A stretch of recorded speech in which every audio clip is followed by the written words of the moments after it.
فەرهاد جوتیارێکی تەمەن 37 ساڵە و ماوەی 4 ساڵە سەرقاڵی بەرهەمهێنانی داری فستقە. لە سەنگاوە گەیشتوتە پێنجوێن بۆ موتوربەکردنی داری فستق، چونکە فستق بەروبوومێکی دانسقە و گرانبەهایە و زۆربەی جوتیارەکان شارەزایی تەواویان لێی نییە. 4 ساڵ پێش ئێستا هەستاین بە دانای نەمامگەیەک باوکاری کاگوریا شارەزای لە بواری فستقا، هەستاین بە دانانی نەمامگەیەک تقریبان یەکەم ساڵ 15 بۆ 20,000 نەماممان بەرەم هێنا لە باشترین جۆر لە باشترین جۆری بۆ بناغی دارەکە کە بادەمی ڕێزی زەرەندا. تقریبان سوپاس بە خۆوای تر بەردەوام بووینە و دوای ئەوە هەستاین بە دروستکردنی ستافێک بۆ مەتروبەکردن و بۆ مەتروبەکردنی باخەکان و هەروەها بۆ سەرپەرشتکردنی باخ و بۆ بنیادنانی باخ. لە هەرێمی کوردستان بۆیە تاوەکو ئێستا بەرهەمهێنانی فستق کەم بووە، چونکە داری فستق ژینگەیەکی تەواو جیاوازی پێویستە تاوەکو بەرهەمێکی بەپێزی هەبێت.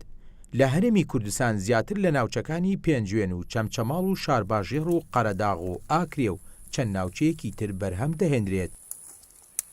ئەو جۆرە فستقەی کە لە هەرێمی کوردستان بەرهەم دەهێنرێت پێویستی بە نزیکەی 1000 کاتژمێر کەشی سارد هەیە بۆ پێگەیشتنی.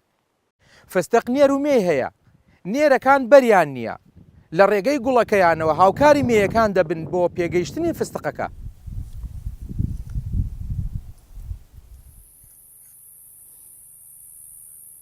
داری فستق تا کاتی پێگەیشتنی پێویستی بە 5 ساڵ هەیە. لە هەرێمی کوردستان فستقی ئەکبەری و ئەحمەدی و کەلاقوچی لەبەر بڵاوترین جۆرەکانی بەروبوومن لە کێڵگە کشتوکاڵەکانی پێنجوێن و چەمچەماڵ.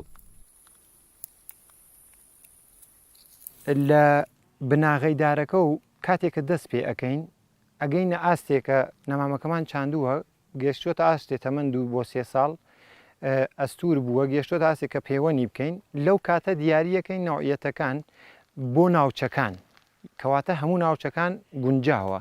بۆ نمونە لە پێنجوێنە ئێستا ئەمە فستقی کە لە قوچیە باشە لێرە پێویستی سەرمایی کە 800 ساعتە بە ئیسراحەت تەمینە بێ، ئەکبەری 1400 ساعتە تەمینی پێویستی سەرمایی لێرە تەمینە ئەبێت و ئەتوانێت ئەکبەریش کە هەیە لە ناو ئەم باخە گونجاوە و بە ئیسراحەت ئەتوانێت بەرهەم بێت. فستق یەکێکە لەو بەروبوومانەی کە لە بازاڕدا بە زێڕی سەوز ناسراوە، وەک بەروبوومێکی پیشەسازی خۆراک تەماشا دەکرێت بە بڕوای شارەزایان و وەبەرهێنەران. ئەگەر باخداری فستق لە کوردستان گرنگی پێ بدرێت دەتوانرێت وەک لایەنێکی ئابووری سوود لە داهاتەکەی وەرگیرێت.